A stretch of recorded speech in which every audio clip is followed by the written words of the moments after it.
कोडरमा में जंगली हाथियों का आतंक थमने का नाम नहीं ले रहा। बीती रात हाथियों के झुंड ने कई गांवों में जमकर उत्पात मचाया। कच्चे मकान तोड़ दिए, महीनों की मेहनत से तैयार फसल रौंद डाली और घर में रखा अनाज खा गए।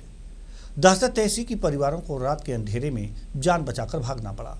सवाल है कि आखिर कब तक ग्रामीण हाथियों और वन विभाग की लापरवाही के बीच पिसते रहेंगे। एक रिपोर्ट देखिए।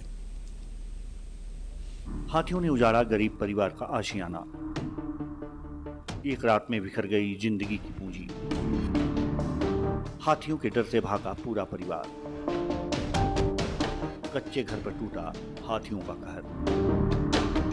फसल रौंदी, अनाज खाया, घर भी तोड़ा। दहशत में गांव, कब जागेगा वन विभाग।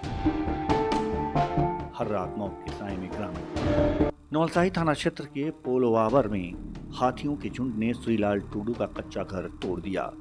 घर में रखा 4 क्विंटल चावल और 4 क्विंटल महुआ भी खा गए। देवीपुर में बाउंड्री तोड़कर फसल रौंद दी गई, जबकि मरकच्चों के पपलो गांव में भी एक मकान और धान की मोरही को नुकसान पहुंचाया गया। पूरे इलाके में दहशत का माहौल है। उस समय तो नहीं कहाँ ली जब धांसो लो तो भाग गली। कितना बजे एलो रात के? 7 बजे। 7 बजे रात के एलो? हाँ, 7 बजे। उस समय तो नहीं घर में हली कि बाहर में हली? घर में हली। सुतल हली? ना, उसे देख लिया है तो भाग गई। देख ली तो भाग गई। हाँ। कितना हाथी हले? कितना हाथी हल? 2 गो। हाँ। किधर भागलो फिर? और नहीं भाग गए। ग्रामीणों का आरोप है कि हाथियों के गांव में घुसने की सूचना देने के बावजूद वन विभाग समय पर नहीं पहुंचा। लगातार हो रहे नुकसान से लोगों में आक्रोश है। स्थानीय विधायक डॉक्टर नीरा यादव ने भी प्रभावित परिवारों को तत्काल मुआवजा और अस्थायी समाधान की मांग उठाई है। तो हाथी को भी भोजन चाहिए और रहने के लिए घर चाहिए। रहने के लिए घर उनका कौन सा है? जंगल है। आप ना तो खाने के लिए कोई व्यवस्था कर पा रहे हैं। उनका पसंदीदा चीज़ जैसे बांस हो गया, पीपल वगैरह जो भी चीज़ है, जो पत्ते वो खाते हैं पसंद से, वो लगाना तो दूर, पूरी जंगल को आप उजाड़ दे रहे हैं।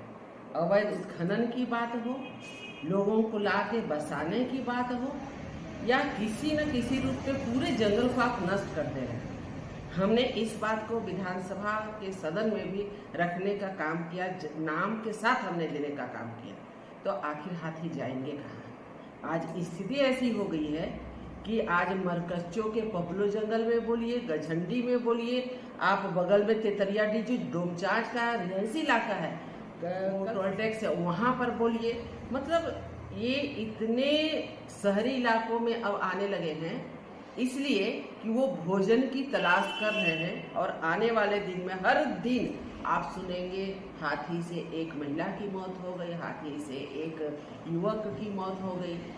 इस प्रकार की घटनाएं लगातार आ रही है। सरकार 4 लाख रुपया मुआवजा देगी, 10 लाख रुपया देगी, लेकिन उस परिवार को, उजड़े हुए परिवार को, क्या उनको फिर से आगे बढ़ा पाएगी? जंगल से घिरे कोडरमा में इंसान और वन्य जीवों का संघर्ष हर दिन गहराता जा रहा है। कच्चे घरों में रहने वाले गरीब परिवार हर रात दहशत में सोने को मजबूर हैं। अब ग्रामीणों की मांग है कि हाथियों को सुरक्षित जंगल की ओर लौटाया जाए, प्रभावित परिवारों को शीघ्र मुआवजा मिले और ऐसी व्यवस्था हो कि किसी की जान और रोजी रोटी फिर इस तरह तबाह न हो। कोडरमा से टीवी 45 के लिए कुंतलेश पांडे की रिपोर्ट। इस खबर पर ज़्यादा जानकारी के साथ हमारे संवाददाता कुंतलेश पांडे हमारे साथ जुड़े हुए हैं। जी कुंतलेश, हाथियों का आतंक कहें या वन विभाग की लापरवाही, कारण क्या है? इस घर, उजड़े हुए घर की स्थिति के बारे में क्या कहें हम? जी बिल्कुल, देखिए इसमें हाथियों का दोष तो नहीं कहा सकते, वन विभाग की लापरवाही कही जाएगी, क्योंकि हाथी तो जंगल में रहने के लिए जंगली ही है, लेकिन जंगल के बढ़ते अवैध कटाई और जंगल में उनके उचित संसाधन नहीं मिलने के कारण हाथी शहर की ओर आते, ग्राम की ओर आते हैं। इससे वन विभाग कहीं ना कहीं दोषी, अगर उन्हें जंगल में ही अवैध कटाई पर रोक लगाया जाए, वन विभाग समय रहते रोक लगा दे, तो ऐसी नौबत नहीं आ सकती। हालांकि बैरिकेटिंग जो की जाती है, जो गड्ढा काटा के डोभा काटा जाता है ताकि जहाँ पे जंगल नहीं आवे उसे साल दर साल उसे लगातार कटता रहे, तो जहाँ हाथी नहीं आएंगे। लेकिन होता है क्या है कि एक साल काटने के बाद 2-3 साल छोड़ दिया जाता है और पानी से क्षय होते हुए गड्ढा कम हो जाता है, इससे हाथी आसानी से पार कर जाते हैं। एक सवाल और है, हम आपसे करना चाहेंगे कि आखिर जो ये जंगल से बाहर जो गड्ढे खोदे जाते हैं 2-3 साल बाद फिर उसकी खुदाई होती है, हर साल खोदे जाते तो ऐसी समस्या नहीं आती, पैसे तो हर साल आते होंगे, फिर वन विभाग से आपने बात किया कि आखिर ये पैसे जाते कहाँ हैं? जी बिल्कुल, प्रत्येक साल खोदने की जरूरत है ताकि हाथी या जंगली जानवर काफी लंबा टेंच होता है, चौड़ा टेंच होता है, जो इसे फांद कर नहीं आ सकते हैं। लेकिन पता नहीं इस बाबत हालांकि अधिकारियों से बात की गई, बात का जो जानकारी दी गई, लेकिन उन्होंने फंड का भाव बताकर या फिर बात को इग्नोर करना चाहा।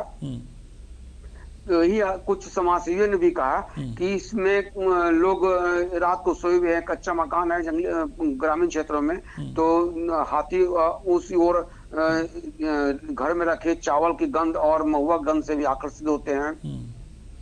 तो महुआ के गंध से आकर्षित होते हैं, लेकिन चावल के गंध से भी आकर्षित होते हैं, तो कहीं भी कोई भी व्यक्ति है तो चावल तो खाता ही है, तो वो उसे तो रखना ही पड़ेगा। लेकिन सवाल यहाँ पर यह है कुंतलेश की बैरिकेटिंग भी होती है जंगल की, वो सारी चीज़ें नहीं हो रही हैं, बाहर गड्ढे खोदे जाते हैं वो नहीं हो रहे हैं, तो हो क्या रहे हैं? जी इसमें कहीं कहीं लापरवाह वन विभाग है जो हाथियों को उचित देख रेख नहीं कर पा रहा है। हाथियों को एक सबसे बड़ी समस्या ये भी आ रही है कि जब लोग ग्रामीण क्षेत्रों में हाथी को देखते हैं तो तुरंत सूचना वन विभाग को दी जाती है। वन विभाग तब पहुंचती है जब सारा खेल खत्म हो जाता है, तो माने कि पुलिस की स्थिति है, जब पुलिस तब पहुंचती है जब अपराधी भाग जाते हैं। तो ठीक इसी तरह पे वन विभाग भी काम करती है, और जब ग्रामीण जब नुकसान उनका हो जाता है, फसल रोधे जाते हैं, बाउंड्री वाल तोड़े जाते हैं, घर तोड़े जाते हैं, तो वन विभाग पहुंचती है और ग्रामीणों को जागरूक करने के लिए तरह तरह के उपाय बता के दोबारा चली जाती है। जी वन विभाग के उच्च अधिकारियों से आपकी बात हुई, क्या कुछ कहा उन्होंने? जी वन विभाग के उच्च अधिकारियों से आपने बात की होगी इस मसले पर? जी वन विभाग के अधिकारी डिपो सूरज कुमार यहाँ पे उनसे बात हुई थी, तो उन्होंने कहा था कि जंगली क्षेत्र में आग लगने के कारण जो झाड़े और जल जाने के कारण लोग हाथी आते हैं। लेकिन चूंकि देखिए अभी बरसात की बात उनसे गर्मी के समय हुई थी, चूंकि गर्मी से लगातार अभी तक हाथी लगातार आ रहे हैं, अभी बरसात का समय है, जंगल के स्रोत में भी पानी कुछ न कुछ भर चुके हैं जहां हाथी अपना प्यास बुझा सकते हैं। लेकिन बरसात के समय हाथी आना भी एक तरह से जंगल के अवैध कटाई का ही कारण हो सकता है। जी बहुत बहुत धन्यवाद इस तमाम जानकारी के लिए कुंतलेश।